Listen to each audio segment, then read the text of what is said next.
এই বর্ষাকাল আসলে যে মানুষের কত রকমের অসুবিধা হয়, না ঠিক করে কাজে বেরোতে পারে, না আমরা জামাকাপড় ঠিক করে শুকোতে দিতে পারি, সেটা হলো বিশাল বড় একটা টেনশন। জামাকাপড় না শুকালে আর রোজকার রোজ কাচাকুচি তো করতেই হবে, কাঁচা জমে গেলে সে আর এক ঝামেলা।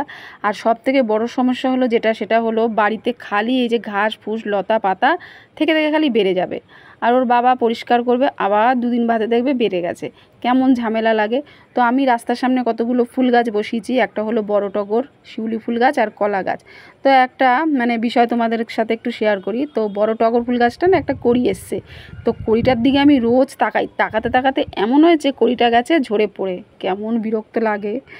আমি আমার ফুল গাছের কড়ি দেখবো সেটাও সহ্য হলো না গাছটার, অমনি কড়িটা পড়ে গেল।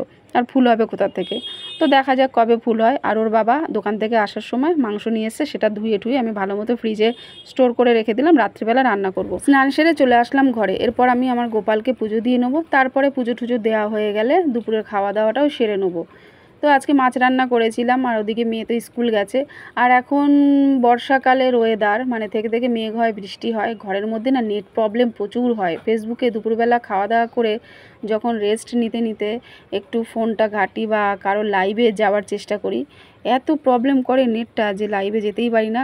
সো বন্ধুরা, এখন চলে আসলাম সোজা সন্ধেবেলার দিকে। তো ছেলে আমার বায়না হয়েছে যে আজকে একটু ঝালমুড়ি খাবে, তো তার জন্যই ঝটপট করে ঝালমুড়িতে যা যা লাগে সমস্তটাই আমি রেডি করে ফেললাম। তো এখানে শশা কুচি আছে, সেদ্ধ মটর আছে, তারপরে পেঁয়াজ আর চানাচুর, একটু তেঁতুলের কাঠ দিয়েছি, আর ধনে আর জিরে হালকা মতো ভেজে তারপরে সেটাকে গুঁড়ো করে এই মুড়িটার মধ্যে দিয়ে দিলাম।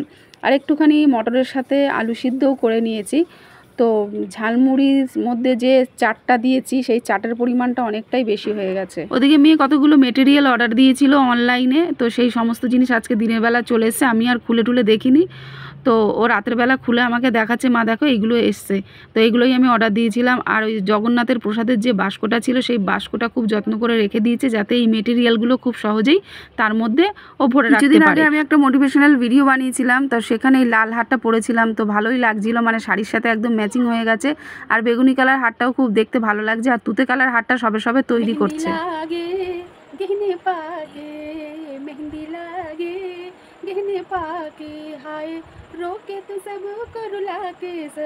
সংসারের কাজকর্ম আর এই ফোন, এই সমস্ত নিয়ে তো সবসময় ব্যস্ত থাকি, কিন্তু নিজেরও তো কিছু কাজ থাকে, সেগুলো কখন করব।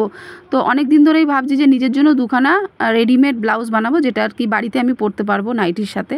তো দুখানা পুরনো কুর্তি কেটে এই যে দুটো ব্লাউজ আমার কাটিং হয়ে গেল, দেখি এবার কবে সেলাই করা যায়। তো দেখতে দেখতে রাত এখন প্রায় 10টার ওপরে হয়ে গেল। তো আজকে আমি রান্না করেছি ঘুগনি, ওই যে দুপুরবেলা যে মাংসটা এনেছিল তার চর্বি দিয়েই ঘুগনিটা করলাম, আর সাথে রুটির সঙ্গে আছে স্যালাড। তো ফোনের কোয়ালিটিটা এত বিচ্ছিরি, যা ফ্যাকাসে লাগছে দেখতে।